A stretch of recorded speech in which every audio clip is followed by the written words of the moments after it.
ಇವರು ಫೋನಿಗೂ ಸಿಗ್ದಿರಾ ಮನೆಗೂ ಬರ್ತೀರಾ ಎಲ್ಲೋದ್ರು 2-3 ದಿವಸ ಆಯಿತು. ಯಾಕೋ ಈ ಕಡೆ ಗಮನನೇ ಇದ್ದಂಗೆ ಕಾಣೋಕ್ಕಿಲ್ಲ. ಮನೆ ಏನೋ ಅಡಿಸಿದ್ದೀನಿ ಅಂದರು. ಹಂಗಂದ್ರೆ ಫೋನ್ ಮಾಡೋಕ್ಕೇನು? ಹೋಗ್ಲಿ ನಾವು ಮಾಡಿದಾಗ ಎತ್ತಕ್ಕೇನು? ಫೋನ್ ಎತ್ತದಿರ ಇರೋಂಥ ಅದೆಂಥ ಕೆಲಸ? ಹೆಂಡತಿ ಮಗಳನ್ನ ಮರ್ತೇ ಬಿಡ್ತಾರೆ ಕೆಲಸದ ಮಧ್ಯೆ. ಆ ಅಜ್ಜಿ ತೀರ್ಕೊಂಡಿದ್ದಾರೆ, ಬೇಜಾರಲ್ಲಿದ್ದರು. ಊಟ ಉಪಚಾರಕ್ಕೆ ಏನು ಮಾಡ್ಕೊಂಡ್ರು ಏನು? ನಾನು ಒಬ್ಳು ಕಾಯ್ತಾ ಇರ್ತೀನಿ ಇದೇ ಇಲ್ಲ ಈ ಊರಿಗೆ. ಎಂಡ್ರು ಅಂದರೆ ಭಲೇ ಕೇವಲ ಮಾಡ್ತಾವ್ರು ಇತ್ತೀಚೆಗೆ. ನನಗಿಲ್ಲಿ ಎಷ್ಟು ಗಾಬರಿ ಆಯ್ತಾ ಇದೆ. ಎಷ್ಟು ಸರಿ ಫೋನ್ ಮಾಡಿದ್ರು ಫೋನ್ ತೆಗಿತಾ ಇಲ್ಲ, ವಾಪಸ್ಸು ಮಾಡ್ತಿಲ್ಲ. ಮನ್ಗಾರ ಹೋಗಿ ನೋಡೋಣ ಅಂದರೆ ಯಾವಾಗ ಕೇಳ್ತಿಲ್ಲ. ನಾನು ಏನು ಮಾಡಲಿ? ಸಸಿ ಸಸಿ ಏನು ಮಾಡ್ತಿದ್ದೀವಾ? ಏನಿಲ್ಲ ಕಣವ. ಅಯ್ಯೋ ಹುಚ್ಚುಡ್ಗಿ ಅತ್ತ ತಿರ್ಕೊಂಡು ಮಾತಾಡ್ತಿದ್ದೆ, ಏನೋ ಯೋಚನೆ ಮಾಡ್ತಿದ್ಯಲ್ಲ. ಸರಿ ಯಾರು ಬಂದವ್ರು ನೋಡು. ಯಾರು ಬಂದವ್ರೆ? ಇತ್ತಾಗ ನೋಡು. ಹಾಂ ಭುವಿಯಕ್ಕ, ಭುವಿಯಕ್ಕ ಬಾ ಬಾ ಬಾ. ಬರ್ತಾ ಇದ್ದೀನಿ. ನಿನ್ನ ಮಗಳನ್ನ ನೋಡೋಕ್ಕೆ ನಾನು ಓಡೋಡ್ ಬರ್ತಾ ಇದ್ದೀನಿ. ಸಸಿ ಹೆಂಗಿದ್ಯಾ? ಚೆನ್ನಾಗಿದ್ದೀನಿ ಭುವಿಯಕ್ಕ. ಎಷ್ಟು ವರ್ಷ ಆಗೋಗಿತ್ತು ನೀನು ನೋಡಿ. ಯವ್ವ ಎಷ್ಟು ಬದಲಾಗಿ ಹೋಗಿದ್ದಿ, ನನ್ನ ಕಣ್ಣೇ ಬೀಳ್ತದೆ ಅಲ್ವೇನವ? ಹೂ ಕಣವ. ನಂದಿರಲಿ, ನೀನು ಹೇಳು ಶಶಿ, ಹೆಂಗಿದ್ಯಾ? ಮಗಳು ಹೆಂಗವಳೆ? ಚೆನ್ನಾಗಿದ್ದೀರಾ? ಹೂ ಕಣಿಕ, ನೀನೇ ಹೇಳ್ಬೇಕು ನನ್ನ ಮಗಳು ಹೆಂಗವಳೆ ಅಂತವ. ನಾನು ಚೆನ್ನಾಗಿವ್ನಿ, ಬಾ ಕುತ್ಕೋ. ಒಬ್ಬಳೇ ಬಂದ? ಸುಬ್ಬಕ್ಕಮ್ಮ ಬಂತ? ಸುಬ್ಬಮ್ಮ ಅವರು ಬರಲಿಲ್ಲ, ಅವರು ನನ್ನ ಮಗಳನ್ನ ಇಸ್ಕೊಂಡು ಮನೇಲೇ ಇದ್ದರು. ನಾನೊಬ್ಬಳೇ ಬಂದೆ. ಓ ಹಂಗ? ಯವ್ವ ಇದೇ ನಿಂಗೆ ನಿಂತ್ಕೊಬಿಟ್ಟೆ. ಹೋಗು ಭುವಿಯಕ್ಕಂಗೆ ಏನಾರು ಮಾಡ್ಕೊಬಾ. ಹೂ ಕಣವ, ಪೂರ್ಣಿ ಮಾಡ್ತಾವಳೆ. ಅಯ್ಯೋ ಭುವಿಯಕ್ಕ ಇಲ್ಲೇ ಕುತ್ಕೊಬಾ. ಅದೇ ಕಾಲು ಕುತ್ಕೊಂಡೆ. ಇರಲಿ ಇಲ್ಲೇ ಕುತ್ಕೋತೀನಿ. ಅಲ್ಲಿ ಮಗ ಮನ್ಗದೆ. ಮತ್ತೆ ಹೆಂಗಿದ್ದಿ? ಆರಾಮ? ಎಷ್ಟು ತಿಂಗಳಾಯ್ತು? ಚೆನ್ನಾಗಿದ್ದೀನಿ ಭುವಿಯಕ್ಕ, ಈಗೊಂದು ತಿಂಗಳು. ಸರಿ ಒಳ್ಳೇದು. ಯಜಮಾನ್ರು ಸಂದಾಕೋರು ಭುವಿಯಕ್ಕ. ನೀನು ಪ್ಯಾಟೆ ಸೇರ್ಬಿಟ್ಟೆ, ನಮ್ಮನ್ನೆಲ್ಲ ಮರ್ತ್ಬಿಟ್ಟೆ. ಇತ್ತಿತ್ಲಾಗಂತೂ ತೀರಾ ಅಪ್ರೂಪ ಅಂತೆ ಊರಿಗೆ ಬರೋದು. ಅವ್ವ ಹಂಗಂತಿದ್ಲು. ನಾನು ಬಂದೆ 2 ದಿವಸಕ್ಕೆ. ಸುಬ್ಬಕ್ಕ ಬಂದಿತ್ತು, ಅವಾಗ ಕೇಳಿದ್ದೆ. ಹಂಗಂತ ಅವನು ಹೊಂದಿತ್ತು, ಇತ್ತೀಚೆಗೆ ಬರೋಕ್ಕೆ ಇಲ್ಲ ಅಂತ. ಏನು ಮಾಡೋದು ಶಶಿ, ಮಗಳಿಗೆ ಸ್ಕೂಲು. ಅವಳು ಸ್ಕೂಲ್ ಟೈಮ್ನಾಗೆ ನಾನೆಲ್ಲೂ ಓಡಾಡೋಕ್ಕಿಲ್ಲ. ಮಾವಯ್ಯ ಬೇರೆ ವಯಸ್ಸಾಗಿತ್ತಲ್ಲ, ಮನೆಯಾಗೆ ಇರ್ತಾರೆ. ಅವ್ರಿಗೆ ಊಟ ಉಪಚಾರ ಅಂತ ನಾನು ಆಚೆ ಬಂದರೆ ಕಷ್ಟ ಆಗೋಯ್ತದೆ. ಇನ್ನು ಇವರು ಕೆಲಸಕ್ಕೆ ಹೋಯ್ತಾರಲ್ಲ, ಅವ್ರು ಬರೋದಕ್ಕೆ ಮನೇಲೆಲ್ಲ ಅಚ್ಚುಕಟ್ಟು ಮಾಡಿರಬೇಕು. ಈ ಮಧ್ಯ ನಾನೆಲ್ಲ ಆಚೆಗೆ ಬರಲಿ ಹೇಳು? ಅದಕ್ಕೆ ಆ ಊರಿಗೆ ಬರೋದುವೇ ಅಪರೂಪ. ಈಗಲೂ ನೆನ್ನೆ ದಿವಸ ಅವ್ರು ಕರ್ಕೊಂಬಂದ್ಬಿಟ್ಬಿಟ್ಟು ನಾಳೆ ಬರ್ತೀನಿ ಅಂತ ಹೋದ್ರು. ನಾನು ನಿನ್ನ ಮಗ ನೋಡಬೇಕು ಅಂತ ಅವನು ನೋಡಿರಲಿಲ್ಲ. ಎಲ್ಲದಕ್ಕೂ ಸೇರಿಸಿ ಅವಳಿಗೆ 2 ದಿವಸ ರಜೆ ಸಿಕ್ತು ಅಂತ ಓಡಿ ಬಂದ್ಬಿಟ್ಟೆ. ಹೆಂಗೋ ಭುವಿಯಕ್ಕ, ಈಗ ಆರಾಮಾಗಿದೆಯಲ್ವಾ? ಆರಾಮ್ ಮಾಡ್ಕೊಳ್ಳೇಬೇಕಲ್ಲ ಶಶಿ. ಹೂ ಕಂಡ್ಬಿಡು ಭುವಿ, ನಿನ್ನ ಜೀವನ ಏನೋ ಆಗೋಯ್ತದೆ ಅಂತ ಎಲ್ಲರೂ ಎದರ ಪಟ್ಟಿದ್ದು. ಇಷ್ಟು ಮಾತ್ರ ಚೆಂದಾಗಿದ್ದು ದೇವ್ರ ದಯೆ. ನಿಮ್ಮವ್ವ ಅಂತೂ ನಿನ್ನ ಕೊರಗಲಲ್ಲೇ ಕೊರಗೋಗಿರೋಳು. ಈಗ ನೆಮ್ಮದಿಯಾಗಿ ಓಡಾಡ್ಕೊಂಡವಳೆ. ನೀನು ಹೆಂಗೋ ಹಳೆದನ್ನೆಲ್ಲ ಮರೆತು ಇಷ್ಟು ಬೇರ್ನೆ ಇದಕ್ಕೆಲ್ಲ ಒಪ್ಪಿ ಅಚ್ಚುಕಟ್ಟಾಗಿ ಈಗ ಜೀವನ ಮಾಡ್ಕೊಂಡು ಹೋಯ್ತಾ ಇರೋದಕ್ಕೆ ನಿನಗೂ ಮರ್ಯಾದೆ, ನಿಮ್ಮವ್ವಂಗೂ ಸಮಾಧಾನ. ಗಂಡನ ಮನೆಗೆಲ್ಲ ಸಂದಾಗದ ಭುವಿ, ಅವ್ರೇನು ತೊಂದರೆ ಇಲ್ಲ ತಾನೇ? ಹಾಗೇನಿಲ್ಲ ಪದ್ಮಕ್ಕ, ಚೆಂದಾಗಿ ನೋಡ್ಕೋತಾರೆ. ಮನೇಲಿ ಹೇಳ್ಬೇಕಂದ್ರೆ ಎಲ್ಲ ನಂದೆಯ. ಪುಟ್ಟಿಂತುವೆ ನನ್ನೇ ಹಚ್ಕೊಂಡು ಕೂತವಳೆ. ಓಲಿ ಬಿಡು, ತಾಯಿಲ್ ಮಗ ಅದನ್ನು ನಿನ್ನ ಮಗಳೇ ಅಲ್ವೇ? ನಿನಗೂ ಇನ್ಯಾರು? ನಿನಗದು ಅದಕ್ಕೆ ನೀನು. ಸದ್ಯ ನಿಮ್ಮ ಯಜಮಾನ ಅಷ್ಟೊಂದು ಕಾಪಿಷ್ನಂತೆ. ಅವಾಗ ಈಗ ಹೆಂಗೋ ಈ ನಿನ್ನನ್ನು ಕರ್ಕೊಬಂದ್ಬಿಡೋದು ಮಾಡೋದು ಎಲ್ಲ ಮಾಡ್ತಾನೆ ಅಂದರೆ ಸ್ಯಾನೆ ಸಂತೋಷ. ಪದ್ಮಕ್ಕ ಅವರೇನು ತುಂಬ ಒಳ್ಳೆಯವರು. ಏನಾದರೆ ಸ್ವಲ್ಪ ಸಂಕೋಚ ಅಷ್ಟೇ, ಯಾರ ಹತ್ರನೂ ಬೇಗ ಮಾತಾಡೋಕ್ಕಿಲ್ಲ ಅಷ್ಟೇ. ಅದು ಬಿಟ್ಟರೆ ಸ್ಯಾನೆ ಒಳ್ಳೆಯವರು. ನಮ್ಮ ಮಾವಯ್ಯ ಅಂತುವೇ ಮನೇಲಿ ಏನೇ ಆಗಬೇಕಂದ್ರೂ ನನ್ನನ್ನೇ ಕೇಳ್ತಾರೆ. ಒಳ್ಳೇದು ಬಿಡವ, ಹೆಂಗೋ ಒಳ್ಳೆ ಮನೆಗೆ ಸೇರ್ಕೊಂಡಿದ್ದಿ. ಪಾಪ ನೀನು ಚೆಂದಾಗಿರಲಿ ಅಂತ ನಿಮ್ಮ ಅಣ್ಣ ಅದೆಷ್ಟು ಕಷ್ಟಪಡ್ತಿದ್ನು. ಈಗ ಅವನಿಗೂ ಒಂದು ನೆಮ್ಮದಿ.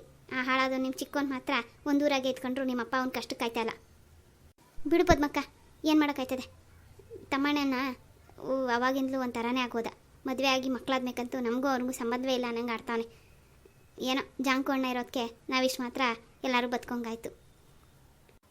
ನಿಮ್ಮ ಅವಂಗೆ ಅದೊಂದು ಕೊರಗು. ಜಾಂಕುಗೊಂದು ಎಂಥದಾರ ಆಗ್ಬಿಟ್ರೆ ಸಮಾಧಾನ. ಏನೋ ದೇವ್ರು ಯಾವಾಗ ಕಂಡುಬಿಡ್ತಾನೋ, ನಮಗೂ ಅದೇ ಆಸೆ. ಅಯ್ಯೋ ಆಯ್ತದ ತಗೊಳವ. ನಮ್ಮ ಸಸಿಗೆ ಮದುವೆ 3 ವರ್ಷ ಆಗೋಯ್ತು, 4ನೇ ವರ್ಷಕ್ಕೆ ಬಿತ್ತು ಅಂತೇಳಿ ಎಲ್ಲ ಅವ್ರ ಅತ್ತೆ ಮನೆಯವರು ಒಂಥರ ಮಾಡೋಕ್ಕೆ ಶುರು ಮಾಡಿದರು. ಹೆಂಗೋ ಈಗ ಆಗಲಿಲ್ವಾ? ಆಯ್ತದ ತಗೋ. ಭುವಿಯಕ್ಕ, ನಿನ್ನ ಮಗಳು ಏನಂತವಳೆ? ಅವಳು ಈಗ 4ನೇ ಕ್ಲಾಸು ಸಸಿ. ಅಂತೂ ಸಿಟಿ ಜೂನಕ್ಕೆ ಹೋಗ್ಬಿಟ್ಟಿದ್ಯಾ. ಮಾತುಕತೆನೂ ಹಂಗೆ ಆಗ್ಬಿಟ್ಟವೆ ನೋಡಿ ನಿನ್ನವು. ಏನು ಮಾಡೋಕ್ಕಾಯ್ತದೆ, ಅಲ್ಲೇ ಇರ್ತೀನಲ್ಲ, ಅಲ್ಲಿಗೆ ತಕ್ಕನಂಗೆ ಬದಲಾಗಬೇಕು. ಅದು ಅಲ್ಲಯ್ಯ ಅವಳಿಗೆ ಸ್ಕೂಲು, ಟ್ಯೂಷನ್ನು, ಅವಳು ಬೇಕಾದ ಕಡೆ ಕರ್ಕೊಂಡು ಹೋಗೋದು ಇವೆಲ್ಲ ಮಾಡ್ತಿರ್ತೀನಿ. ಹಾಗಾಗಿ ಬದಲಾಗಲೇಬೇಕಾಗದೆ. ಅಂದಂಗೆ ಇನ್ನೂ ಎಷ್ಟು ದಿವಸ ಇಲ್ಲಿರ್ತೀಯಾ? ಯಜಮಾನ್ರು ಬಂದಿದ್ರಾ? ಸಸ್ಯಕ್ಕ ಇನ್ನೊಂದು 2 ತಿಂಗಳಿದ್ದೇನು, ಆಮೇಲೆ ಕೊಟ್ಬಿಡ್ತೀನಿ. ಅವರು ಒಬ್ಬರೇ ಅಲ್ಲಿ. ಅದು ಅಲ್ಲಯ್ಯ ಮನೆ ಇಡ್ಸೋರೆ. ಮನೆ ಕಟ್ಟಿ ಮುಗಿಸೋದಕ್ಕೆ ನನ್ನ ಬಾಣ್ತನ ಮುಗಿಸ್ಕೊಂಡು ಹೋಗ್ಬೇಕು. ಓಹೋ, ಮಗಳು ಹುಟ್ಟಿದ್ದಕ್ಕೆ ಹೊಸ ಮನೆ ಕಟ್ಟಿಸ್ತಾವ್ರಾ? ಇಲ್ಲ ಕಣವ, ಹಳೇದೇ ಇತ್ತಲ್ಲ, ಅದನ್ನೇ ಒಂಚೂರು ಪ್ಯಾಟೆ ಥರ ಮಾಡ್ತಾವ್ರೆ. ತೀರ ಹಳ್ಳಿ ಹೆಂಗೆ ಹಳೆಯದು ಒಲೆ ಗಾಡೆಗಳಿದ್ದು ಅವನ್ನ ಸರಿ ಮಾಡಿಸ್ಕೊತಾವ್ರು ಅಷ್ಟೇ. ಭುವಿ ಅಕ್ಕ, ನಿನ್ನ ಮಗಳನ್ನ ಕರ್ಕೊಂಬರ್ಬೇಕಾಯ್ತು, ನಾನು ಅವಳನ್ನ ನೋಡೇ ಇರಲಿಲ್ಲ. ಅವಳು ತುಂಬ ಹಚ್ಕೊಂಡ್ಬಿಟ್ಟವಳೆ ಶಶಿ, ನನ್ನ ಬಿಟ್ಟಿರೋದೇ ಇಲ್ಲ. ಅವ್ವ ಇಲ್ಲಿ ಗಂಟೆ ಎಳ್ಕೊಂಡು ಹೋಗೋದು ಎಂತಕ್ಕೆ, ಮನೇಲೇ ಬಿಟ್ಟು ಹೋಗು, ನಾನು ನೋಡ್ಕೋತೀನಿ ಅಂತು. ಅದಕ್ಕೆ ಬಿಟ್ಬಿಟ್ಟು ಬಂದೆ. ಹಂಗಾರೆ ಭುವಿ, ಡಾಕ್ಟ್ರು ಕೂಡ ಎಲ್ಲ ತೋರಿಸ್ಕೊಂಡ, ನಿನಗೆ ಮಕ್ಕಳಾಗೋದೇ ಇಲ್ಲ ಅಂತ ಹೇಳ್ಬಿಟ್ರೆ? ಹ್ಞೂ ಪದ್ಮಕ್ಕ, ಆವಾಗಲೇ ಹೇಳಿದ್ರು. ಅದು ಆವಾಗ ನಾನು ಫಸ್ಟ್ ಮದುವೆ ಆಗಿದ್ದಾಗಲೇ ಡಾಕ್ಟ್ರು ಕೂಡ ತೋರಿಸಿದ್ದೆ. ಅದು ಆವಾಗಲೇ ಹೇಳಿದ್ದಕ್ಕೆ ಬೇರೆ ದತ್ತು ತಗೊಳ್ಳೋಣ ಅಂತ ಓಡಾಡ್ತಿದ್ದು. ಅಷ್ಟರೊಳಗಡೆ ಅವ್ರಿಗೆ ಹಂಗಾಗೋಯ್ತು. ಯವ್ವ ಬಿಡು, ಈಗ ಸುದ್ದಿಯಲ್ಲ ಯಾಕೆ? ಏನಿಲ್ಲ ಕಂತಾಯಿ, ಸುಮ್ಕೆ ಕೇಳಿದೆ. ಭುವಿ, ಆಮೇಲೆ ಈ ಅಪ್ಪ ಅವ್ರಿಗೆಲ್ಲ ದಿವಸ ಎಲ್ಲ ಹೇಳಿದ್ರೆ ಒಪ್ಕೊಂಡ್ರೆ? ಹ್ಞೂ ಪದ್ಮಕ್ಕ, ನಾನು ಮದುವೆ ಮುಂಚೆನೇ ಈ ವಿಷಯ ಎಲ್ಲ ಮಾತಾಡ್ಬಿಟ್ಟೆ. ಒಪ್ಕೊಂಡ್ರೆ ಮದುವೆ ಆಯ್ತೀನಿ ಅಂತ ಹೇಳಿದ್ದೆ. ಅವ್ರೂ ನನಗೂ ಹಿಂಗೆ ಮಗಳವಳೆ, ಅವಳನ್ನೇ ಚೆಂದಾಗಿ ನೋಡ್ಕೋಬೇಕು ಅಂತ ಹೇಳಿದ್ದಕ್ಕೆ ಮದುವೆ ಅದು. ಓಲಿ ಬಿಡು ಭುವಿ ಅಕ್ಕ, ಹೆಂಗೋ ಈಗ ಅಚ್ಚುಕಟ್ಟಾಗಿ ಏನೇ ಹಿಂದೆ ಆಗಿದ್ರು ಎಲ್ಲ ಮರೆತು ಈಗ ನೆಮ್ಮದಿಯಾಗಿ ಈ ಒಂದು ಮನೆ, ಪ್ಯಾಟೆಲ್ ಜೀವನ, ಒಬ್ಬ ಮಗಳು ಎಲ್ಲ ಅದಲ್ಲ. ಸುಬ್ಬಕ್ಕಂಗೆ ಇದಕ್ಕಿಂತ ನೆಮ್ಮದಿ ಇರು ನೀನು. ಹ್ಞೂ ಶಶಿ, ಅದೇ ಸಮಾಧಾನ. ಸರಿ ಶಶಿ, ನಾನಿನ್ನು ಬರ್ತೀನಿ. ಅವಳು ಅಮ್ಮನಿಗೆ ತುಂಬ ಪೀಡಿಸ್ತಾ ಇರ್ತಾಳೆ, ನಾನು ಹೋಗಬೇಕು. ಇದೇನಿದು, ಏನು ತಿಂದಿರ ಕುಡಿದಿರೋ ಓದಿಯಪ್ಪ ಭುವಿ ಅಕ್ಕ? ಇಲ್ಲ, ನೀನು ಮಲ್ಕೋ, ನಾನು ಸ್ವಲ್ಪ ಪೂರ್ಣೆ ಹತ್ರ ಮಾತಾಡ್ಕೊಂಡು ಹೋಯ್ತೀನಿ. ಹ್ಞೂ, ನೀವಿಬ್ರೂ ಅವಾಗ ಜೊತೆಗೆ ಓಡಾಡ್ತಿದ್ದವರು, ಶಾನೆ ವರ್ಷ ಆಗಿರಬೇಕು ಮೀಟ್ ಮಾಡಿ. ಹೋಗಿ. ಅಯ್ಯೋ, ಇಲ್ಲೇ ಅವ್ರು ಇವರು. ಏನು ಸರ್, ಸಿಗ್ತಾನೆ ಹುಡುಗಿ? ಸರ್ ಇಲ್ಲ, ಅವಳ ಫ್ರೆಂಡು ಅಂತ ತಿಳ್ಕೊಂಡು ಬೇರೆ ಯಾರ ಜೊತೆಗೆ ಹೊಟ್ಟೋಗೋಳೆ. ಅವಳನ್ನ ಕರ್ಕೊಂಡು ಹೋದವ್ರು ಯಾರು, ಇಲ್ಲೆಲ್ಲಾರ ನೋಡಿದ್ದೀರಾ ಅಂತ ಹೇಳ್ತೀರಾ ಸರ್? ಅವ್ರು ಹೆಂಗವ್ರೆ ಅಂತ ನನಗೆ ಗೊತ್ತಾ? ಆ ಹುಡುಗಿನ ಈ ಸರೌಂಡಿಂಗಲ್ಲಿ ನೋಡ್ದಂಗಿಲ್ಲ ಸರ್. ನಾನು ಇದಕ್ಕೆ ಮುಂಚೆ ರಾಮನಗರದಾಗೆ ಗಾಡಿ ಓಡಿಸ್ತಿದ್ದೆ. ನಾನು ಇಲ್ಲಿಗೆ ಬಂದು ಒಂದು 6 ತಿಂಗಳಾಯ್ತೆ ಅಷ್ಟೇ. ಅದ್ರ ಮಧ್ಯೆ ಆ ಹುಡುಗಿನ ನಾನು ನೋಡಿರಲಿಲ್ಲ, ನೆನ್ನೆನೇ ನೋಡಿದ್ದು. ಆದರೆ ನಿಮ್ಮ ಹುಡುಗಿ ಊಟಕ್ಕೆ ಕೇಳ್ತು, ನಾನು ಆ ಕ್ಯಾಂಟೀನ್ ಹತ್ರ ಹೋಗವ ಅಂತ ಹೇಳಿದ್ದೆ. ಅಲ್ಲಿ ಆ ಹುಡುಗಿ ಏನಾರ ನಿಮ್ಮ ಹುಡುಗಿನ ನೋಡ್ಬಿಟ್ಟು ಹಿಂಬಾಲಿಸ್ಕೊಬಂತು ಏನೋ ನಂಗೆ ಗೊತ್ತಿಲ್ಲ. ಒಟ್ನಲ್ಲಿ ಅಲ್ಲೊಂದ್ಸರಿ ಹೋಗಿ ವಿಚಾರಿಸಿ ನೋಡಿ. ಆ ಹುಡುಗಿ ಕಪ್ಪು ಬಟ್ಟೆ ಹಾಕೊಂಡಿದ್ಲು, ಅದೆಂಥದ್ದು ಬನಿ ನಂಗೊಂದು ಪ್ಯಾಂಟ್ ಒಂದು ಹಾಕೊಂಡು ಬಂದಿತ್ತು. ಆ ಹುಡುಗಿ ಪ್ಯಾಟ್ ಹೇಳ್ತಾರ ಇಲ್ಲ, ಹಳ್ಳಿ ಹೇಳ್ತಾರ ಇಲ್ಲ? ಹೇಳಿದ್ನಲ್ಲಪ್ಪ, ಬನೀನು ಪ್ಯಾಂಟ್ ಹಾಕೊಂಡಿತ್ತು. ಅದು ನೋಡಿದ್ರೆ ಹಳ್ಳಿ ಹುಡುಗಿ ನಂಗೆ ಕಾಣಿಸೋಕ್ಕಿಲ್ಲ, ಸಿಟಿ ಹುಡುಗಿನಿಯ. ನಾನು ಈ ಹುಡುಗಿನೂ ಸುಮ್ಕಿತ್ತು.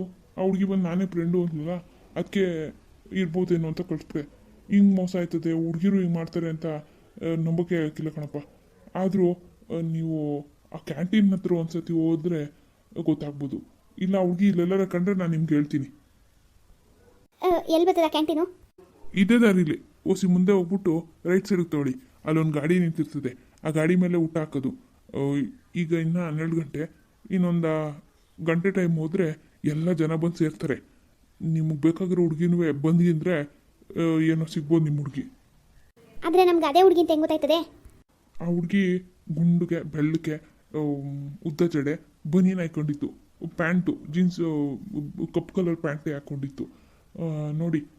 ಆಮೇಲೆ ನಿಮ್ಮ ಹುಡುಗಿ ಏನಾದ್ರು ಜೊತೆಗಿತೆಗೆ ಬರ್ಬೋದೇನೋ ಅಷ್ಟೇ ಸರ್ ನಂಗೆ ಗೊತ್ತಿರೋದು. ಆಟೋಣ, ಹೆಂಗಿರು ನಿನಗೆ ಆ ಹುಡುಗಿ ಮಕ್ಕ ಪರಿಚಯ ಅದಲ್ವಾ? ಓಸಿ ನೀನೇ ಬಂದು ತೋರಿಸ್ಬಿಡ್ತೀಯಾ ಅದು ಯಾರು ಅಂತವಾ?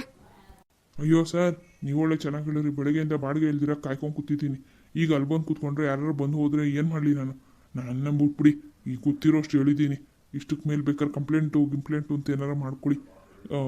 ಅಷ್ಟಕ್ಕೂ ನಿಮ್ಗೆ ಹುಡುಗಿ ಏನೋ ಬೇಕು? ಅಯ್ಯೋ, ಕಂಪ್ಲೇಂಟು ತಗೋಕೆ ಹಾಕಿಲ್ಲ ಸಾಮೇಬ್ರೆ. ಅವಳು ನನಗೆ ತಂಗಿ ಆಗಬೇಕು, ಇವನಿಗೆ ಹೆಂಡ್ತಿ. ಏನೋ ಈ ಅಪ್ಪನ ಎಂಡ್ರ ಆ ಹುಡುಗಿನ ಮತ್ತೆ ಗಂಡನ ಬಿಟ್ಬಿಟ್ಟೆ ಬಂದ್ಬಿಟ್ಟೋಳ. ಆ ಹುಡುಗಿ ತಾಲಿ ಕಾಲಂಗ್ರು ಏನೂ ಕಾಣಲಿಲ್ಲ ಕಣಪ್ಪ. ಅದು ಏನೋ ಸಮಸ್ಯೆ ಆಗ್ಬಿಟ್ಟದೆ. ದಯವಿಟ್ಟು ನಿಮ್ಗೆ ಅದೇನು ಬಾಡಿಗೆ ಆಯ್ತದ ಅದು ನಾನು ಕೊಡ್ತೀನಿ. ಇವತ್ತಿನ ಬಾಡಿಗೆ ಪೂರ್ತಿ ನಾನೇ ಕೊಡ್ತೀನಿ. ಓಸಿ ಬಂದು ಅದು ಯಾರು ಕರ್ಕೊಂಡೋದ್ರು ಅಂತ ಓಸಿ ತೋರಿಸ್ಬಿಡಿ. ಅದೇಂಗಪ್ಪ ಸುಮ್ಕೆ ನಿಮ್ಮರ ದುಡ್ಡಿಸ್ಕೊಳ್ಳೋದು? ಅಯ್ಯೋ, ನಿಮ್ಮ ಮಕ್ಕಳು ಕೊಡ್ತಾವ್ರೆ ಅನ್ಕೊಳ್ಳಿ ಅಣ್ಣಾರೇ. ದಯವಿಟ್ಟು ನೀವೊಂದು ಉಪಕಾರ ಮಾಡಬೇಕು. ಅವಳು ಹಿಂಗೆ ಬಂದಿರೋ ವಿಷಯ ಅವ್ರ ತಂದೆ ತಾಯಿ ಗೊತ್ತಾರೆ, ಅವ್ರು ತುಂಬ ನೊಂದ್ಕೋತಾರೆ. ವಯಸ್ಸಾಗದೆ ನಿಮ್ಮಂಗೆ ಅವ್ರ ತಂದೆನೂ ಓಸಿ ಅರ್ಥ ಮಾಡ್ಕೊಳ್ಳಿ. ಬನ್ನಿ. ಸರಿ, ಒಂದು ಅರ್ಧ ಗಂಟೆ ಇಲ್ಲೇ ನಿಂತಿರಿ. ಒಂದು 12 ನಂಗಾರ ಆದರೆ ಗಾಡಿ ಬರ್ತದೆ, ಅವಾಗ ಹೋದರೆ ಊಟಕ್ಕೆ ಬರ್ಬೋದು. ಸರಿ ಆಯಿತು. ಹಂಗೆ ಇಲ್ಲೆಲ್ಲಾರ ಕಣ್ಣಾಡ್ಸ್ತಾ ಇರಿ. ಅವ್ಳಿಗೆ ಅಲ್ಲಿ ಸಿಗ್ತಾಳೋ ಎಲ್ಲಿ ಸಿಕ್ಕರು ಸರಿಯೇ. ಅಲ್ಲ, ಇದೇನು ನಿಮ್ಮ ಕತೆ ಅಂತವ? ಅಯ್ಯೋ, ನಮ್ಮ ಕತೆ ಬಿಡ್ರಣ. ಈಗ ಹುಡುಗಿ ಸಿಕ್ಕರೆ ಸಾಕಾಗಿ ಹೋಗೋದೆ. ಅದಕ್ಕೆ ಪ್ಯಾಟೆ ಹುಚ್ಚಿಡ್ಕೊಂಡು ಗಂಡನ ಬಿಟ್ಬಿಟ್ಟು ಇಲ್ಲಿ ಬಂದದೆ. ಛೇ ಒಳ್ಳೆ ಹುಡುಗಿ ಥರ ಕಾಣಿಸ್ತಿಲ್ಲೋ ಇಂಥ ಕೆಲಸ ಮಾಡೋದಾ? ಅಯ್ಯೋ ಒಳ್ಳೆ ಹುಡುಗಿನೇ ಅಂತ ಕೆಟ್ಟ ಹುಡುಗಿಯಲ್ಲ. ಅರೆ ಸ್ವಲ್ಪ ಮಂದಬುದ್ಧಿ, ಪ್ಯಾಟೆ ಹುಚ್ಚು ಹಂಗೆ ಮಾಡಿಸ್ಬಿಟ್ಟದೆ ಅಂತ ಕೆಟ್ಟೋಳಲ್ಲ ಅಣ್ಣವ್ರೆ.